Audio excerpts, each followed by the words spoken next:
Hey everyone, thanks for clicking the video. Wanted to create a video on kind of the off season moving forward since it's a relatively quiet period and there's not really anything going on, especially Browns related to dealing with information.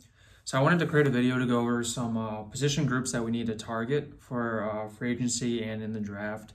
Essentially, what groups on our team that we need the most help with and where slash when would be the most effective to spend some money and add to the groups that we currently have on our team. Overall, I think the Browns are a relatively strong team when it comes to talented players in relation to the past seasons we've had with the Browns teams. I think our position groups, there's actually a few of them that I would almost call complete, and we just, if anything, need some depth pieces, which I think is essentially what every team deals with in NFL. But yeah, so I wanted to go over my list of the top position groups that we need help with this offseason. Let me know what you guys think and your thoughts. Might be different. I know one might be a little bit ranked higher than what some people might say, especially as Browns fans. But yeah, let's get started. So my top priority group, I want to start actually at top and work my down. I have 6 different position groups I want to briefly discuss. I believe that the number one position group that we need to focus on this offseason is actually defensive line. I know a lot of people will say that obviously we need some more players for this position group, and it shouldn't be our biggest need because we have X position that needs more help, or we have all these injuries in this position, or we're losing these guys. Defensive line is important. I made a video on this before, how I think it's one of the most important position groups in the whole team when it comes to NFL, and for your team in the NFL doing well and making it to the Super Bowl. We don't have depth at all. Losing Olivier Vernon with his ACL, we're not going to re-sign him. It would make absolutely no sense since he won't be able to come back until, if he's lucky, the end of next season with a few games left, and that's if you're on track ahead of schedule. And we don't really have anyone outside of that that's that great outside of Myles Garrett. We have Sheldon Richardson, who I'm a fan of. I think I would classify him as a above average player, which I think is very good because we don't have that many above average players or superstars on our defense. And Larry, I think we're going to let him go in free agency, and I'm kind of fine with that. I discussed that in a previous video as well, where I just don't think it makes sense to bring him back with the money that he wants, especially with us having future cap issues. So defensive line, I think we need some help with big time. What will help us is we're going to have Andrew Billings, who didn't play for us last year, who sat out last year due to the whole issue going on, the global pandemic. And he'll be coming back this year. That'll be the first time we see him as a defensive tackle for the Browns, which obviously I think will be helpful. If I do recall, though, I don't think he's supposed to make too much money, so I'm not really sure what his goal is, if he's just a rotational guy or if he's supposed to be the main guy for defensive tackle. Does it align with Sheldon Richardson? I know we have Jordan Elliott, which will be hopefully that he'll have a chance to kind of learn and develop more and have more impact in the game this upcoming season. But defensive tackle, I think we might need one or two at least depth pieces, maybe the chance to draft some. Defensive end, opposite of Myles Garrett, we need big time. I think this is the number one priority that we should spend the most money on, whether that be J.J. Watt if he wants to come here, or if that is if they don't franchise tag him, Carl Lawson, I'm a huge fan of in Cincinnati. I think he would be a great fit, and I think we get him relatively cheap-ish. His production is actually underrated, I think, and I think he'd be amazing opposite the side of Myles Garrett. But we definitely need someone that's starting good caliber defense end on the other side, and then we need some depth behind them too. Once Myles Garrett was gone, you could tell the defensive line just wasn't doing much. It wasn't the same without him. And we need to make sure that our impact of when he's on the field versus not on the field doesn't drop big time. And that's why if we can sign a top free agent, which I think would be ideal, and then maybe draft one or two players for some depth pieces, I think that would be surely helpful and very necessary. So the number two priority group I have that the Browns should address this offseason is cornerback. I think we have health issues at this position, Denzel Ward being the main case, and obviously Greedy Williams with a nerve injury. I would go under the assumption that Greedy Williams won't be back, and if he does, that's a nice to have and not a necessity per se. We can't go in there with the mentality that he's going to be completely back to normal because no one knows how that nerve injury is going to result in his career continuing to play NFL, and if it's a more serious issue than what people are taking granted for, that might end his career. So we need to make sure that we have some pieces that could add some depth and help replace him if necessary, or even just in general too, assuming that Denzel Ward is extremely healthy and Greedy Williams is extremely healthy. We need some more pieces. We can't go in with 2 corners only. I know Terrence Mitchell, I believe he's a free agent. It'll be interesting to see if they decide to keep him or not. I thought he's a decent number 3. He's relatively healthy most of the seasons he's been with us.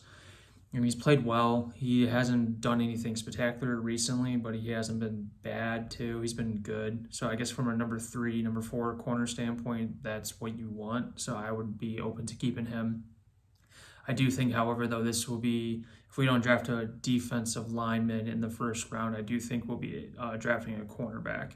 So I think cornerback will be a position that we draft high no matter what, first or second, third round in the upcoming draft. So I think this will definitely be a high priority for Andrew Berry and the whole team's list for addressing the offseason.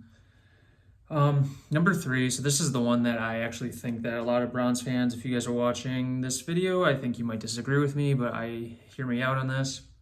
I think the number 3 priority group that we need to address this offseason is actually wide receiver. Before you're like, what the heck, there's so many other groups to address before this, let me explain. I think this is where we're going to like learn the most about Andrew Berry this offseason, is how he handles this particular group. Since it's an interesting issue, since I'm pretty sure analytic groups are not the biggest fans when you have this type of offense to have so much capital spent on wide receivers, since it's a very tight end, running back, offensive line, higher priority offense. So with Odell making a crap load of money and then Jarvis Landry making a crap load of money, I'm very curious to see how this is going to be handled moving forward, if they decide to keep him and how they go about it. Especially with Higgins needing to be signed if we choose to keep him. And and I know we have Donovan Peoples-Jones, who I like as a 3rd, 4th option, but I think we definitely still need another deep threat option. I think it's pretty clear, and no one should say against the idea that we needed a deep threat towards the end of the season. Odell was missed. At least his presence. You could argue the player himself for the Browns might not be the best fit, but a player of that capability to explode and give that, keep the defense honest and keep the safeties back and not just loading the box all the time. I think that will help the Browns moving forward, and that kind of showed in the Kansas City game in particular as well. So I would like to see, it would be interesting if we do some reason deal Odell, that I think you could see a decent free agent naming sign like a Marvin Jones for the Browns or somebody in that caliber. I think this could also be a position that don't be surprised if the Browns draft high in this upcoming draft. If you guys follow Mary Kay Cabot's reports and anytime she speaks on this topic, she always says too that don't be surprised if the Browns drafted a wide receiver pretty high in this upcoming draft. And I kind of agree with that, and it kind of does make sense. It should be a position that we need to lower the capital spent on. So that way we could spend it, have that money to sign and extend people like a Nick Chubb potentially, or a Denzel Ward, which we definitely should sign, and Wyatt Teller potentially as well. So that's why I think wide receiver actually should be the number 3 critical position priority group to address this offseason, just for those scenarios I mentioned. Number 4, I have linebacker. And the only reason why I don't have this higher just because I don't think our front office would still put that much money invested into him, or a high 1st round pick. And I also do think with us being young, it's a blessing and curse, because the young guys, I mean, they played okay, but they didn't show too much this offseason or this past season. And you could also have the argument that they should have more time with an offseason actually, and this upcoming season to let them develop and see what they can do. So that's why I don't see us going too crazy in this position group. I can maybe see us getting like a decent middle-ish name free agent for linebacker, and then sign another like depth or cheaper contract like a BJ Goodson, maybe re-sign him, or even a Malcolm Smith. I could see us bringing those 2 guys, or if not them in particular, someone at that price point.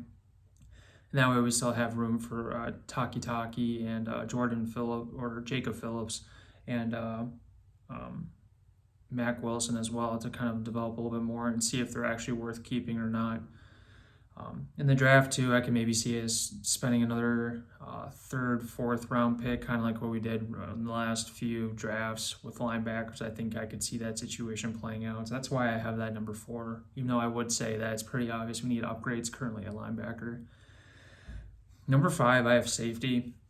I'm not really sure why this is such a high priority in a lot of people's minds. And then the Browns media, they talk it up a lot where we need more safety help. And I do agree we do. We need depth. Andrew Sendejo was crap, and we all can agree on that.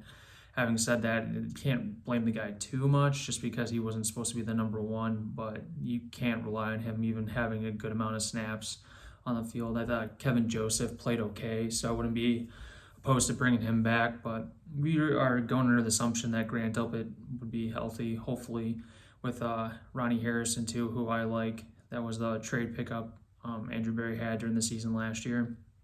With those two kind of being the main guys, I think it wouldn't make sense to spend a lot of money in that position and kind of just have some more depth pieces or even a relatively high draft pick as well and just have that as depth.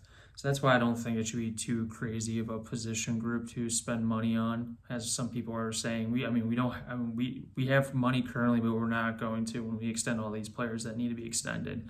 So people need to realize that there's only so much money to go around, and we already have 2 younger players that could kind of hold their ground. Hopefully, we haven't seen Grant Delpit yet, but that's the assumption. Then it doesn't make sense to just give out a crap load of money to somebody to kind of take over one of those spots, and that we have a depth rotation of those players. I do know that in this defense, safety is a little bit more high priority than some other defenses where they like to roll out 3 safeties at sometimes. So that's why I could kind of see us maybe going crazy with a number of depth pieces, but I just don't see us getting a big free agent like Anthony Harris or somebody in that kind of level, whether it's trade or free agency. And then finally, the last position group I wanted to talk about is number 6, an offensive line. And as everyone's kind of saying, like, what the hell, offensive line? They were the best group in the whole NFL this past season. I do agree with that. Having said that, offensive line, I think it never hurts to have too many big guys, especially in offense. We saw our guys go down left and right occasionally, and Kendall Lamb stepped up. Chris Hubbard, before he went down, I thought he stepped up, played really, really well. Nick Harris had the one good game against the Giants, I believe. So it's important to have big guys and have depth. So I could see us spending a decent more money than probably might be estimated for some backup linemen again, or even some higher draft picks as well to kind of get some backup linemen. And don't be surprised too if our starting linemen. I think this is kind of a assumed thing that people shouldn't assume that our unit's going to be perfect again, be number 1 in the NFL. That hardly works with any position group, especially offensive linemen, because they age and their play will just drop like that. I mean, you can look at Pouncey and the Steelers, how he used to be a stud, and now last year he was horrible and horrendous, and we all saw that in that playoff game. So we shouldn't assume that everyone's going to be perfect A game moving forward, and then our offensive line is going to be the best or even top 5 in the NFL for 3 years. So that's why you always got to have young guys to develop and take over. And as we know, for Wyatt Teller and some other guys that we let go who end up doing well somewhere else, it takes a few years to develop them. So it never hurts to kind of stash them like we're doing with Nick Harris right now and develop some guys so that way they could come in later on and hopefully help us there.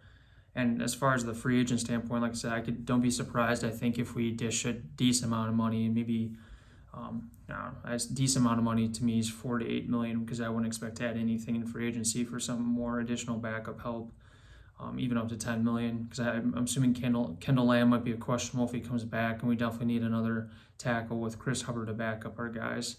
So that's why I kind of think that should be kind of noted too. People are assuming that we're okay with that, which we are with our starters for now, but 12 games or even a season down the road, that could be a completely different story. So it never hurts to have enough big guys. But yeah, no. So thanks for watching. I wanted to go over the position groups that I think are top priority for the free agency and offseason, or free agency and the draft in this offseason. Like I said, I think that defense is going to be a main focus for us. I do think wide receiver is something to watch out on. I think this will kind of give us the idea of how Andrew Berry works and operates with those two big players taking a lot of cap space, and how if he wants to keep that, maintain that, if we end up getting a free agent to plot with them or to replace Odell, or we just draft some young guys, or we just let it go as it is and keep Rashard Higgins and then Donovan People-Jones as our top four. So it'll be interesting to see and follow that moving forward. But yeah, thank you for watching, and see you next time.